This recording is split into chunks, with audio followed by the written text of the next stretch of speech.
Oceans is one of my favorite games out there. It's been on my top 10 list. It is just one I'm so excited to play. If you don't know, it's one I highly recommend. It's all about trying to build up species with unique trait cards, making them more either aggressive, defensive, while also watching how your opponents are building up their species, causing this amazing arms race, and there's just so much fun going on there.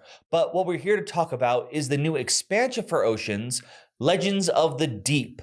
In this preview, we're going to show off the new cards, which added a bit more of the mystical and magical to your game of Oceans. Each card is based on ancient creatures or gods from myths, and you will be adding them to your side of the field, hopefully being able to conquer the Great Sea and at the very least, turn the tides in your favor. Now, the question is, what can this game add to what I find to be already a fantastic game to begin with?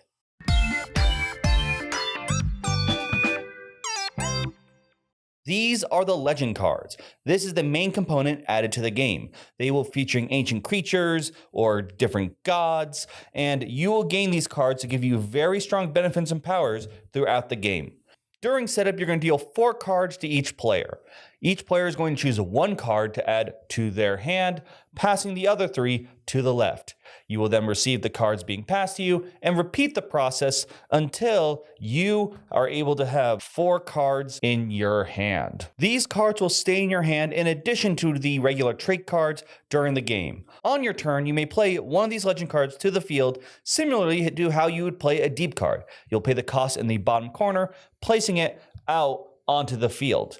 Now, costs can vary, as you might have seen in that hand there, with more expensive cards having stronger abilities. You may only have 1 legend card out at a time. However, if you ever want to use one of the other legend cards, you can play that card, and depending on the cost, you may have to pay more or less. If the new legend card is cheaper than the old one, then it is free, and you simply return the old one to your hand.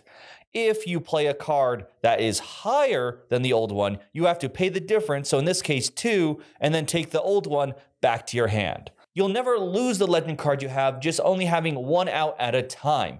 This means you'll always have access to them to play whichever one is best for your current strategy at the given moment. Cards can vary vastly in powers, such as being either very defensive or aggressive, having you build a lot of small bodies or one extremely large one, or even ones that may help you break the rules of the game normally. These cards otherwise are just going to play similar to Oceans, and you'll have to keep track of which ones people played, and even during the drafting phase, maybe trying to remember which cards are available. There are plenty of different powers, so much so that even at the 4-player count, you won't be using every single card. This means sometimes certain cards may or may not be available, even when you draft your entire hands.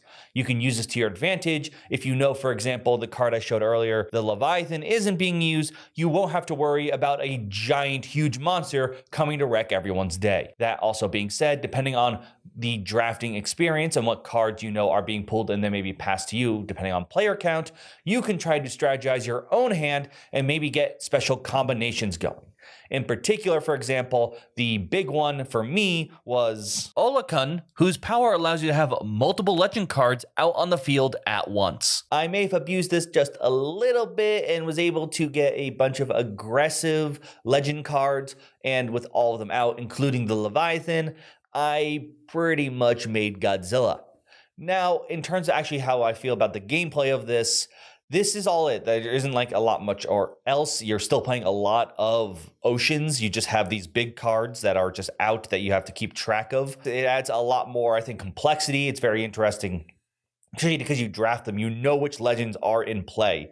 You won't always be using them. So maybe because you saw certain ones or didn't see certain ones, you might be like, oh, this is one where I can be more aggressive because I do have a defensive one, or I didn't see any of the offensive legends. That said, I felt like this is much better at the lower player counts versus the high. I actually usually like Oceans at the higher player count because there are a lot of cards saying interact with the player on your left or the right.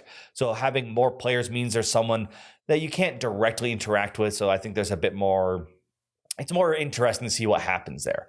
But at lower player counts, one, you're more likely to see more of the cards that drafted. Well, not see all of them, but your hand gets back, so there's less variety there, so you can be a bit more strategic in which ones you pick and which ones you know your opponent has.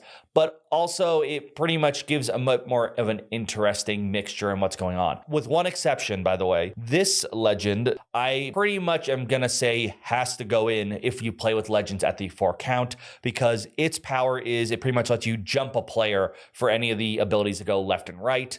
I think that's really good and makes the things a bit more interesting, and that's where it's going to shine, not in a 2-player game where the arrows pretty much know where they're going. Maybe you won't as much choose randomly with these powers. You might have a list of like, this is the best ones for 2, this is what I want for 3 kind of deal.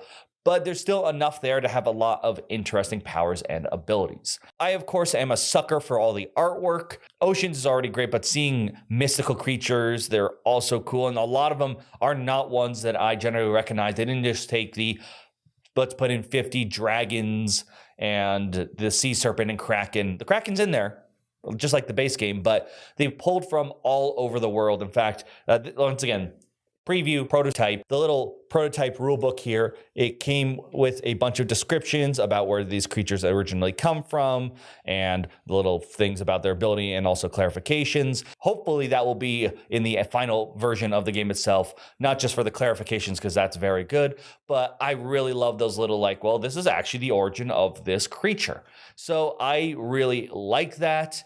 And I understand, I remember when this was first announced that people didn't like the magic being added to a game that is very, I would say, like, it definitely would more fall under the science and nature kind of game style. That said, some of those deep cards are very alienish or mystical in themselves, so I think this is nothing too crazy. In terms of adding this to future games of Oceans, obviously things may change depending on what happens in the crowdfunding project, but this is, if you play more of the 4-player game, it's still nice to have around. I don't think I'd throw it in as much, but that's mostly just because Oceans is already pretty solid and has plenty enough going on, especially in the 4-player count. This added maybe a teeny bit of analysis paralysis. Maybe that was just my group, but I think it can work and it's fine. It's just it doesn't fix any hole that I think is really needed. But the lower player counts, some of the cards aren't as, at least the base cards aren't as strong because there aren't as many people, or it's not, at least not as very interesting. And these can add a bit more strategic depth to those gameplays, helping to fix maybe some of the issues that may occur when you are playing with less people. But you can let me know what your thoughts on this are. There is tons of cool cards and abilities, and if you know any of them, if you have a favorite, let me know. If you want to know more about this, I'll have a link to the project down below in the description.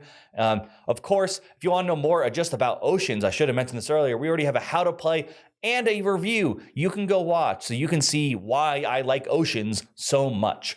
If you haven't gotten Oceans, you can probably get in this project, and I highly recommend you do so because I think it's a great game.